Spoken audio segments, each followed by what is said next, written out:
Alright, anybody else want to walk through the door when I push record? I mean, every freaking time I push record, man, I swear to God. I need my own little spot. These people keep walking through. It's just putting my mojo in the wrong. Woosah. What's up, everybody? It's your boy Steve O.D. from the 313 coming at you. Take 15. Anyways, the last video we left off on, we were doing tires. So yeah, the tires. That one got me. But I did have a bunch of footage, and somehow I did not keep it recorded. I don't know what happened. But I will go through what we have to do to get you to the point that I'm at right now, because if you're building and you played this video and you're like, well, what the hell, he got way ahead of me, what do I do? I'm going to tell you. First off, when you were putting those front tires and back tires together, for some reason Tamiya liked to mix these two that little hardware that you had to deal with. They mixed an 8mm and a 10mm, and really, if you weren't like looking at it good or paying attention, you would notice that the 8mm go in the front, the 10mm go in the rear. So if you're wondering why some screws are farther out than others, it's because you mixed them up like me. So I got to have the pleasure of doing that over again. Okay, now once you do that, you're gonna bust out on your parts tree, I believe it's B number 8. There's two of them. There's circles. You're gonna get them out, and then you did have some pins that we had already pulled out from, I think it was bag D. You're gonna put those pins through the shafts that come out. You're gonna slide that B8 over top of it, and then you're gonna put your back tire on and line up the grooves, and then go ahead and put your tires on them. Front tires, just slap them babies on, and you're good to go. Now we are at going back to putting the electronics in, which really, I know why now Tamiya put the servo before they continued to make a roller, because there is a little inconvenience. You can't get these arms fed through without taking these arms off, which it's simple. 1, 2, 3, you pull that brace off, pop them out. That way you can get your servo screws in, your servo mounted tight to it, and that. But we're not even up to that point yet. We are still at the servo page, which it says to, zero it out. And if you don't, I didn't. I just, I'll adjust it if I have to.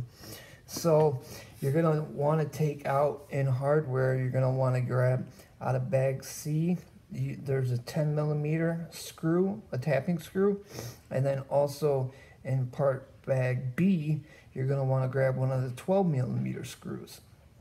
Now, depending on which servo you have, is gonna tell you if you're gonna use P5 or P6.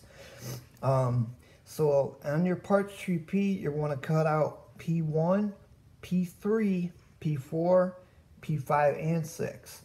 And then what you're going to want to do is place your servo down in front of you, sticker side on this, gear side on the right.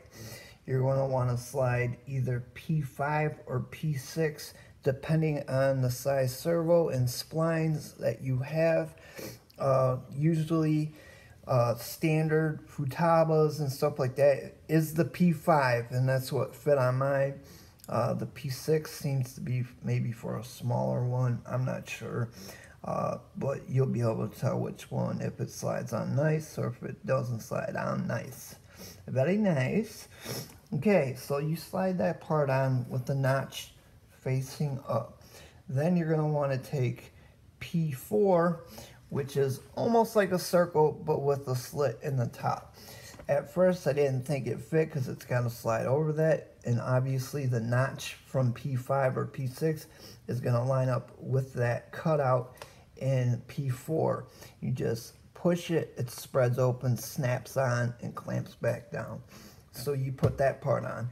Next, you want to grab P3, and that has a notch in it too, and that's going to slide right into P4, snap it in place.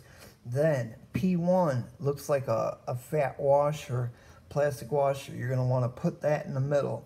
Now, depending on if you use P5, you're going to use the longer screw. P6, you're going to use the shorter screw.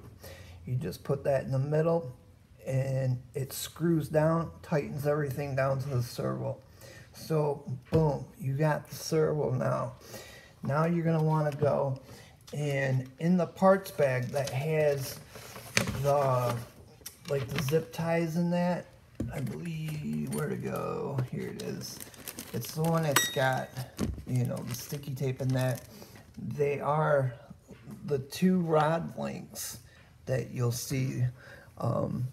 Also, you're going to want to grab this parts tree and cut off 2 of these connecting rod ends. Now, when you're screwing them in to there, make sure you screw them in enough, but not too much. To do the long one's going to be 60 millimeters, okay? If you don't have something to measure it, hold it up to the manual. The manual is 2 size, so if you match it up, you're golden. The smaller one, 43 millimeters, so just line that up. And then you have the 2 rods with the connecting ends on it. If you look at the picture, it'll show you how it's got that little hook into it to bring it, push it up through the hole, the farthest hole to the right, and you slide it up and pulls through, and the opening on the rod end should be facing outward. Same thing with the other side. Bring it up, put it through, it locks in, the rod end will be facing out. So now you have your arms on your servo. Next, you're going to want to mount the servo down. Oh, you know what? I didn't tell you what else you got to get is A4, which are the 2 little rectangle box looking things with the holes. Just look at the picture. It'll show you. You're going to need 2 of the 12 millimeter screws and 2 of the 3 millimeter washers out of bag A, the washers, bag B, the screws. You're simply going to place the servo looking at you, the sticker on this side, servo horn this way facing down with the arms down and the links down, and then you're going to push that rectangle up, put it in the top hole, screw it down. Same thing on the other side, top hole, screw it down.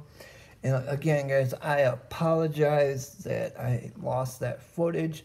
Hopefully some of this jabbling and babbling is making some sense to you.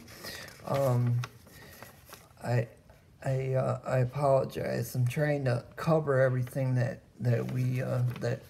I would have, that I did. So also, let's see, out of bag A, you want to grab 4 washers. Bag B, grab 4 screws. Now, that's going to be 2 screws and 2 washers. Go into here, you'll see the small holes. I'll try to show you to hold these in right here, and it's real obvious, guys. You'll see where to screw it in. So the remaining 2 screws and 2 washers is to line up the servo and screw it in from the bottom, the 2 screws. Now, don't tighten it all the way down first. You're going to want to be able to slide it back and forth a little bit. So once you pop your rod ends onto these steering casters, or whatever you want to call them. Once you pop them on there, then you can move the servo back and forth until the wheels look pretty much straight and even, and then you're going to want to screw that down and get it all locked in. So in order for you to get these arms through, since we did go ahead, is, like I said, take this little brace off with just 3 little screws, and then pop them out of the way for a second, feed your arms through, pop them back in, snap them on, bada boom, bada bang. There's that. So now we're back up to speed.